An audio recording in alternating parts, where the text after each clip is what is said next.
No, just keep the motion, and we have a motion from you and a motion from Supervisor Calhoun, so we'll work it out that particular way. So, let's continue. Supervisor Greer. Okay, Mr. President, the next item that I have, I had asked the board attorney to do some research on rotation of the board president position, which is certainly a position of honor. And in order for each of the districts to be able to share in that honor, I would like to make a four-part motion here. The first part of the first motion that I have is that we recognize this new board after the election. We recognize that we are a new board and a new administration. So I make that in the form of a motion. Second. It's been moved and properly second. All those in favor of? Question, President. Question from Supervisor Stokes. I guess this needs to come up and kind of guide us. Now, when we say we're a new board, the majority is not new.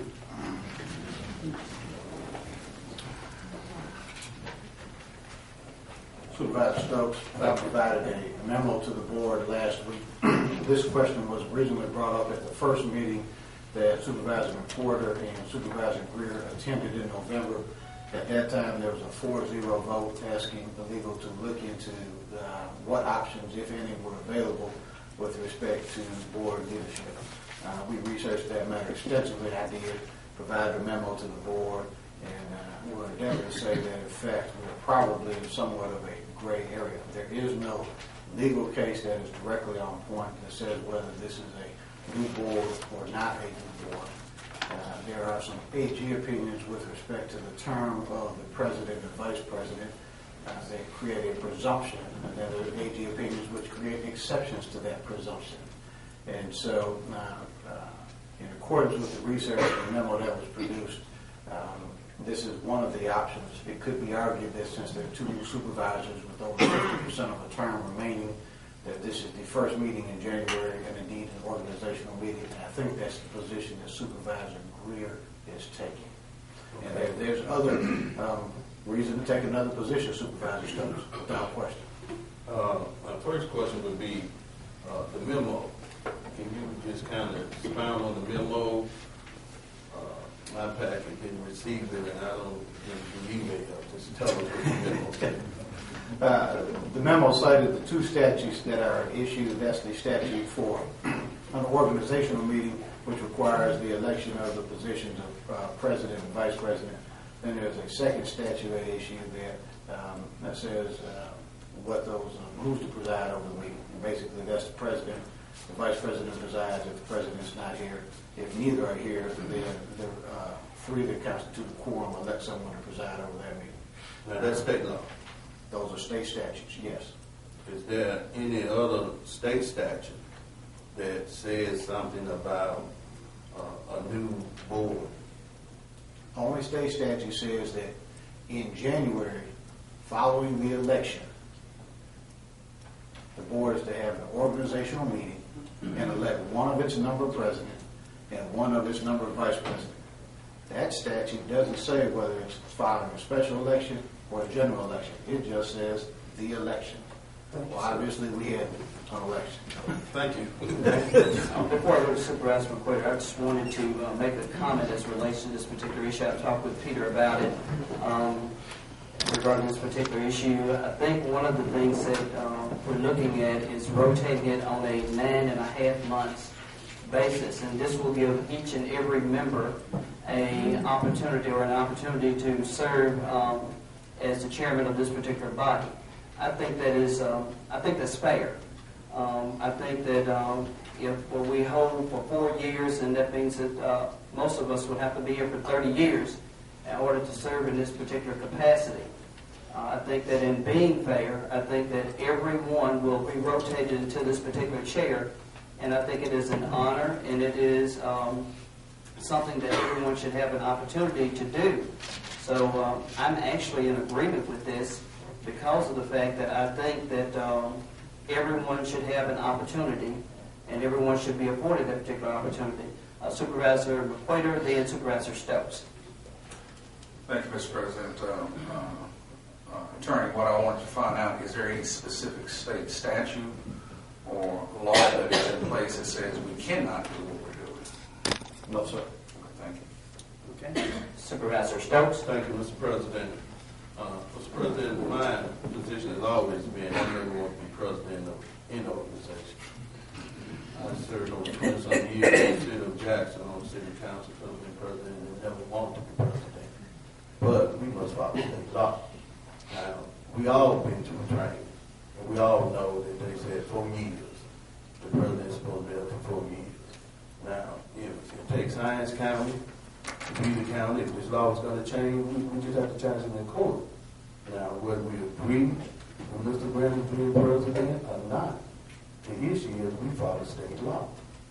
And we must always, now, we start deciding that we're not going to follow state law, then we might as well let everybody in jail now because they didn't follow state law. So we need to make up our mind whether we're going to be leaders or we're going to be people who break the law. Thank you.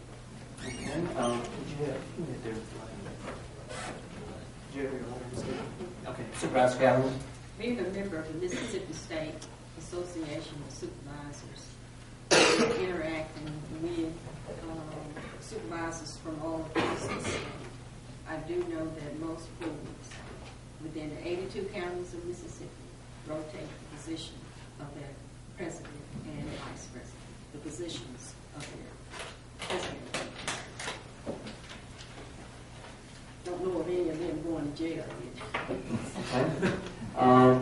Supervisor Stokes? Mr. President, again, now, if the other counties jump in the lake, or we're going to jump in the lake, we need to follow state law. And I keep saying that over and over again. Now, following state law may not be an issue when you're going to go to jail because you don't follow it. But we all understand what state law means. And if they say it's 4 years, we need to follow what the 4 years say. Now, if you have a problem with the president, you can ask him to resign. But we need to follow state law. Thank you again. Supervisor McQuaid? Attorney Peterson, is there a state law or statute that says we cannot deem this a new board? No, sir. Thank you. Mr. President, Okay. Supervisor Stokes? and I hate to put you in this spot, attorney.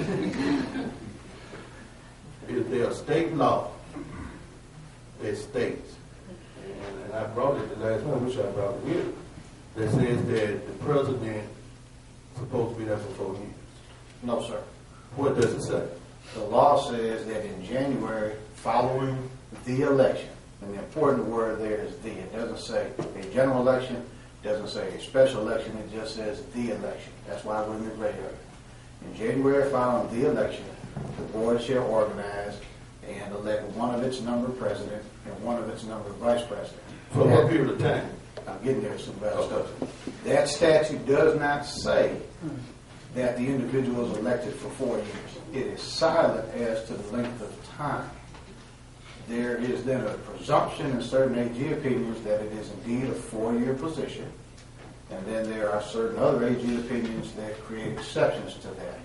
I will say that this board previously had a policy of rotating the individual every year. I think they did that for 20 or 30 years, long before anybody else was serving.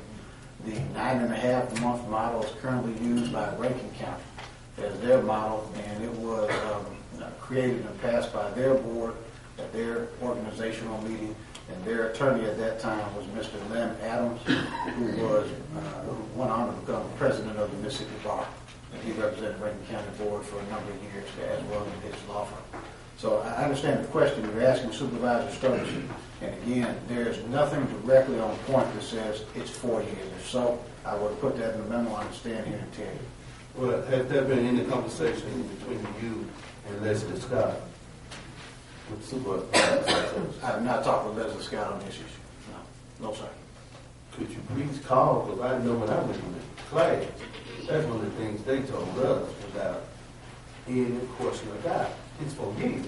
I understand And I that. asked the same question then. How can you rotate? They said it's 4 years.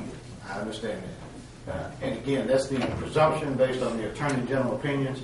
And Supervisor Stokes, and I said this to the other 4 of you, Y'all all know, when we like AG opinions, we wave them around. When we don't, what do we say? It's just AG opinion. Y'all know that. That's how we do. We get it in the city, we do it in the county, we do it all over the state. Is there any way in right that says the issue can rotate? No, sir, it's never been addressed in writing. Thank you, sir. Okay, do you want to, do you want to give us some guidance, Peter, as to which way you think we should go on this particular issue? No, that's a political question. I don't want to touch that one. but legally, whichever direction the majority of the board wants to go, I will legally ensure that we get there so that there's no exposure to any of the five of them. I think there's a motion on the floor to declare this an organizational meeting and a new board. That's what I understood Supervisor Greer's motion to be. That's correct. I would suggest that if that's the motion on the floor, it should also include Supervisor Greer any reference to a proposed policy for leadership. Yeah, I'm going to get to that. It's going to be in a second. Okay, do we need to go with the entire motion, Peter, or just as one particular motion, making it a part of all one motion, because the motion, a policy should accompany the motion? I think the policy should accompany the motion. I think if there's a motion for a new board, it also includes the proposed policy, and then we ought to, depending on that policy, take the next appropriate steps to elect or what have you. Okay. Okay, then let me modify my motion, if you will. The initial part of that was to recognize this as a new board and administration. And this is our organizational meeting. It's the first meeting in January, following the election. The second part of that, the motion, is the adoption of the policy for board rotation. My recommendation is that we elect a president, we elect a vice president who becomes president-elect. The president will serve for a 9.5-month period, and over a 4-year period, that would allow 5 members of the board to serve in this honorary position of president of the Hinds County Board of Supervisors. Okay. It's been moved. Is there a second? Second. It's been moved and properly second. Supervisor Calhoun. The only thing that I was just going to mention, with this board, we have 2 remaining years. And we never know what will happen in 2015, 16. So let's go with the 2 remaining. Yeah, I don't think our actions bind future boards. Right. Correct. And thank you for bringing that up, Supervisor Calhoun. That was indeed in the memo as well, that any action taken by this board, as deeming this an organizational meeting, can only bind us until January of 2016, which will be the then next organizational meeting, because it will follow the general election. And there will definitely be an election in an organizational meeting. Thank you, Supervisor Calhoun. Supervisor Stokes. President, well, my first question to answer in terms of the 2 years and 6 months. Now, we're going to follow Rankin County. We've been dying in a half months because Rankin County is doing it. Now, come on. When did Hinds County become the stepchild to Rankin County? You know, that makes sense to anybody. Thank you, Mr. President. Okay. All right. Okay. It's been moved and properly second. All those in favor of? Aye. Opposed to? No. Motion passes. All right, Mr. President, the next part of this will be the election of the president to lead us for the next 9.5 months. I put the name of Supervisor Darrell McWhirter out there as my recommendation. Second. It's been moved and properly second. All those in favor of? Opposed to? No. Motion passes. Okay. Mr. President, my recommendation for the vice president, who then becomes the president-elect after the 9.5-month period is over, would be Supervisor Peggy Calhoun. Second. It's been moved and properly second. All those in favor of? Aye. Opposed to? No. Motion passes. Okay. Question, Mr. President. Questions, Mr. President? Now, this is challenge, Mr. President. I guess I'm asking legal. Because any vote that we take, and if this is illegal, what's going on, then how would that affect anything that comes before the body? Well, that's a very good question, Supervisor Stokes. And fortunately, I think this is one of the rare times where your vote carries very little practical weight. The position of president and even that of vice president is largely ceremonial. In other words, the president presides over the board meeting and pursuant to Robert's Rules of Order. And if the president is absent, the vice president does. However, this wouldn't affect the validity of any vote taken. In other words, you still vote as a body to pay claims, issue RFPs, award contracts, etc., etc. And whoever occupies the seat of president, it's the seat that signs those upon a proper vote, not the individual. Well, So that's what you I'm don't saying. have to worry about liability for continuing to do your work as a supervisor if this is indeed challenged and set aside. Well, that's what I'm saying. The president signs all the paperwork. Correct. Now, if this is illegal and this president is signing all this paperwork, then is that not illegal? No, sir, it's not. That's fine. The position of president, it's not the individual. And again, the president, the position, can only sign based on a valid notice meeting, valid vote. Thank you, sir. Thank you, Mr. President. Thank you very Mr. much. Ex-President. Okay. I'd like to give the new president and vice president a hand for being elected. Thank you.